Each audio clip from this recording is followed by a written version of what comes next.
Você já imaginou comer frutas exóticas? Você sabia que você já está degustando e não sabia que ela é considerada exótica? Por quê? Porque ela não é muito comum no nosso dia a dia. Por isso, acompanhe aí, prepara o seu café. Eu tenho certeza que depois você vai preparar um café com essa fruta aí. Você vai procurar na feira ou no mercado e vai achar. Olha o nosso VT que o padre preparou. Maravilhoso. Já já o padre vai trazer o convidado aqui. Dá uma olhadinha aí.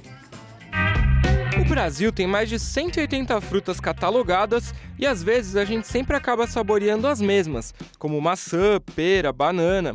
Por isso, as frutas exóticas vêm constituindo cada vez mais um mercado de frutas de alto valor em todo o mundo, sendo exportadas nacional e internacionalmente pelos países nos quais elas naturalmente ocorrem ou naqueles que passam a cultivá-las.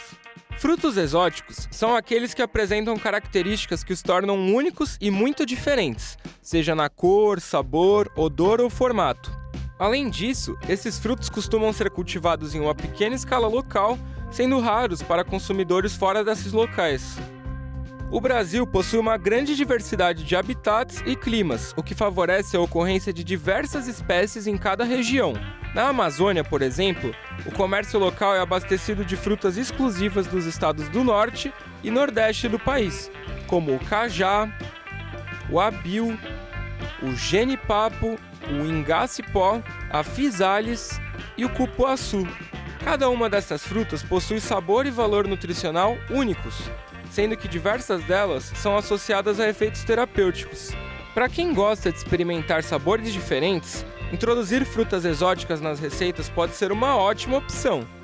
Por isso, acompanhe agora o nosso papo e conheça algumas frutas diferentes. Olha aí, minha gente, nessa terça-feira especial, falando de frutas diferentes, que normalmente a nossa cultura aqui, mais aqui para o Sudeste, nos nossos mercados, nas nossas feiras, a gente não via com tanta normalidade, mas agora nós começamos a ver. E vamos aprender quais são esses nutrientes que elas favorecem ao nosso organismo físico. Outro dia eu tive a alegria de apresentar para vocês várias espécies de insetos que agora também se tornaram importantes para a alimentação. É uma questão de hábito, mas no caso de insetos é uma outra coisa.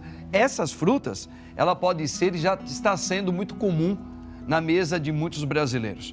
Por isso eu tenho a alegria aqui de trazer novamente ele, que é super competente, nosso querido nutrólogo Marcelo Lima. Marcelo, boa tarde, meu querido. Padre, boa tarde, obrigado novamente pelo convite, é uma honra estar aqui no seu programa. Maravilha, grande Marcelo. Marcelo, a gente estava vendo aí, me corrija ou você pode até sublinhar ou caracterizar ainda mais.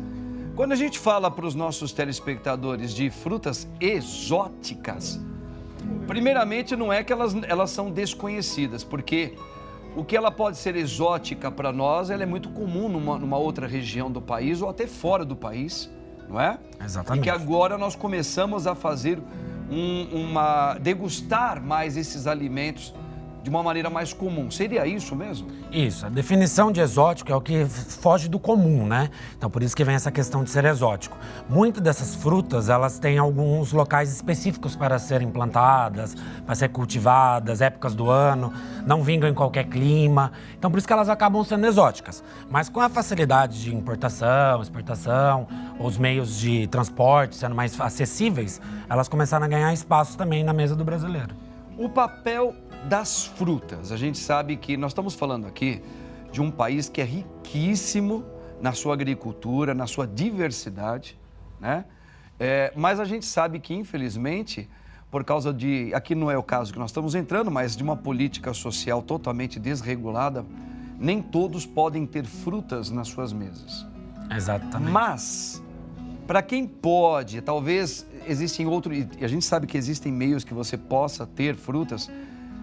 Qual é o papel da fruta na mesa de todos os seres humanos? Eu acredito que ter doces é bom, bolos é maravilhoso, Mas as frutas, ela tem um papel específico, não é, Marcelo? Sim, então, as frutas, elas compõem, numa dieta balanceada, elas compõem um superalimento, né? Porque é um alimento que ele apresenta várias quantidades de minerais, vitaminas, fibras. Fibras é um dos principais pontos das frutas em geral, porque as fibras, elas funcionam como os alimentos para o nosso intestino. Porque a gente tem que se alimentar de vitaminas, minerais, aminoácidos, tudo isso a gente precisa para o nosso corpo. E dentro do nosso intestino tem as bactérias intestinais, que são as bactérias que fazem a digestão, absorvem os nutrientes para a gente. E a gente precisa fornecer alimentos para elas também. É como se a gente alimentasse alguém que já está dentro do nosso corpo também. Então as frutas, elas por terem uma grande gama de nutrientes, elas têm esse papel de alimentar essas bactérias intestinais, melhorar o hábito intestinal, que o intestino controla todo o corpo, né? Porque é ele que absorve todos os nutrientes. Perfeito. E a questão do costume, né? A gente sabe que muitas famílias, os pais, principalmente hoje em dia, que a gente vive nas grandes cidades, esses produtos, os produtos industrializados, eles são extremamente muito consumidos. E as frutas acabam não tendo uma parte importante, não é que ela não tenha pelo valor dela, mas ela não é classificada a pedido dos filhos, dos jovens. Então, é uma questão de um hábito que a família precisaria voltar a colocar como primícia, como primeiro ato, junto com uma alimentação balanceada, arroz, feijão, não sei, carnes, peixes.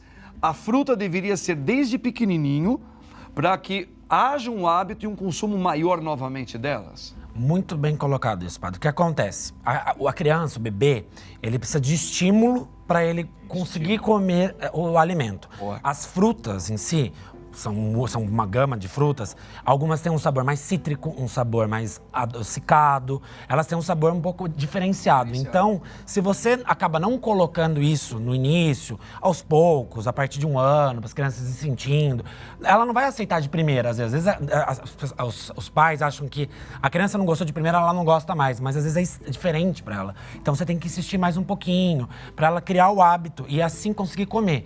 Porque senão, você vai para o mais fácil, que é os industrializados, que é os produtos que, assim, tem adição de coisas para dar sabor, para ser mais palatável, a criança acaba não querendo depois, quando fica na vida adulta. Perfeito. Cria uma aversão até à fruta. Existe uma quantidade de frutas que o ser humano... Vamos falar de nós brasileiros, vai? Vamos falar do ser humano, a gente está lembrando da gente aqui, né? Também. A quantidade. Uma questão é, para a criança, para o jovem, para o adulto, existe uma quantidade específica, ela é igual para todos, ou isso depende da idade de cada um? Como que é? Não, isso depende muito da idade. Claro que crianças precisam de uma quantidade bem menor. Às vezes a gente fala assim que às vezes uma porção, que seria uma fruta picadinha. Às vezes é até legal você pegar várias frutas e fazer uma porção, por exemplo, 100 gramas de frutas. E tem os horários, os melhores horários. Isso é muito mais importante até.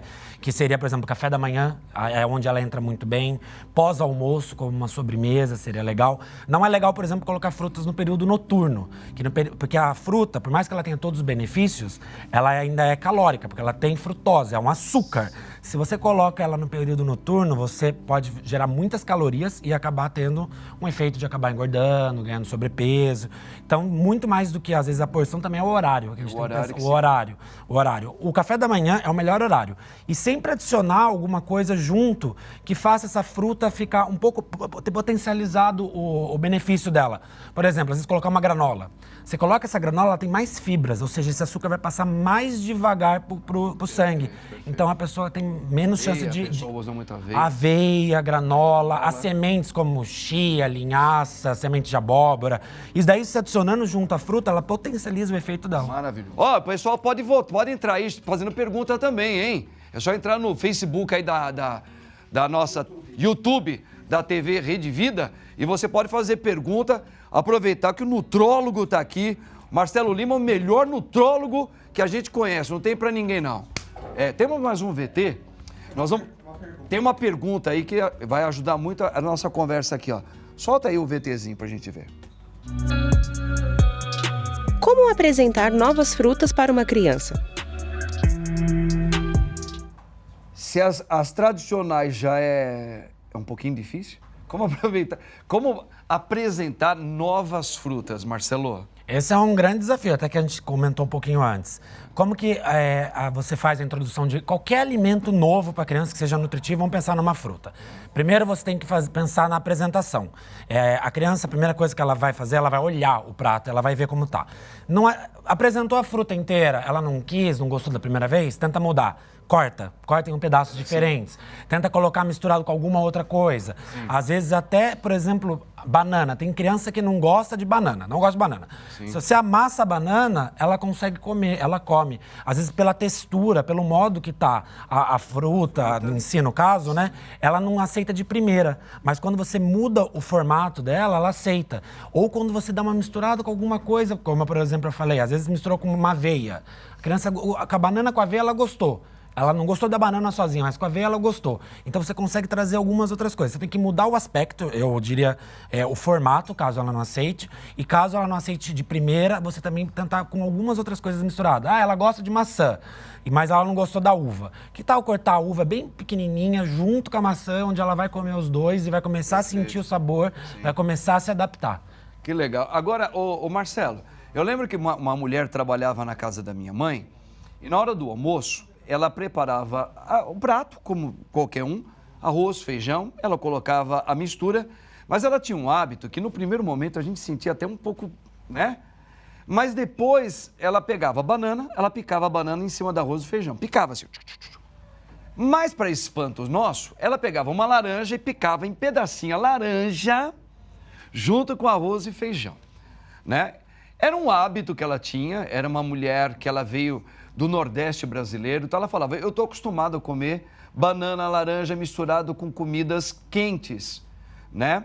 Mas aí a pergunta é o seguinte, hoje eu também como bastante fruta, eu gosto de comer banana com arroz e feijão, aprendi com meu pai, logo após o arroz e feijão a gente pega uma chupa, uma laranja, mas até que ponto tem que tomar um pouco de cuidado ao consumir frutas? Porque é um produto extremamente natural, né? A gente todos sabemos, é saudável, mas eu posso comer a quantidade que eu quiser. Você colocou uma deixa muito importante. Padre, não é legal você consumir à noite, é melhor você diminuir. Por quê? Porque tem pode dar alguns tipos de complicações, tal, não grave, mas pode atrapalhar. Mas eu posso comer normalmente, depois do almoço, eu como a quantidade que eu quiser, a fruta que eu quiser. O que você, como nutrólogo, diria para os nossos telespectadores? Uma média, assim, pensando numa pessoa adulta, eu colocaria assim, a pessoa que vai consumir no dia, umas 2, 3 frutas já tá ótimo, já tá maravilhoso, uma fruta inteira mesmo. Por exemplo, se consumiu no almoço, colocou a banana. Isso é muito comum, de colocar a banana no alimento. Você já está tendo um fator, porque tem o arroz, feijão, às vezes tem uma salada, então tem mais nutrientes lá, vai atrasar esse tempo da banana passar. Ótimo. Laranja também é maravilhoso. Uma boa diferença é entender o que é suco de laranja e o que é fruta laranja. Você tomar um copo de suco de laranja, ali no mínimo tem 3 laranjas espremidas. Então tem muito açúcar, tem muita frutose. E quando você espreme a laranja, você perde o bagaço dela. E o bagaço dela faz com que a laranja passe mais devagar também, que isso é muito importante, que a fruta não passe rápido. Quando ela passar mais rápido, mais açúcar entra no sangue e mais gordura o corpo vai fazer. Então, uma laranja chupada depois, você vai pegar ela com o bagaço. Então, você também já tem a fibra dela, isso é ótimo também. Sim. Então, por exemplo, um almoço, você comer uma banana e depois chupar uma laranja como uma sobremesa, tá perfeito. E no café da manhã, por exemplo, ter comido morango, kiwi, fatiadinho, com uma porçãozinha 100, 200 gramas ali, tá perfeito já. Agora, mais pro fim do dia, já começa a ser... Se for comer, estou com fome, tem que tentar puxar frutas que tenham menos calorias. Como, por exemplo, as frutas vermelhas, elas têm menos calorias que as outras frutas.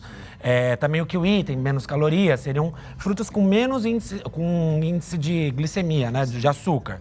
Então, essa é a dica mais... Legal. Daqui a pouco eu quero saber a questão das cascas, as cascas dessas frutas, porque às vezes vende-se e falam que existem propriedades na casca que é retirada e que seria bom a gente consumir. Só que você não vai comer a casca, mas você pode criar um sistema de consumir essa casca de alguma outra maneira.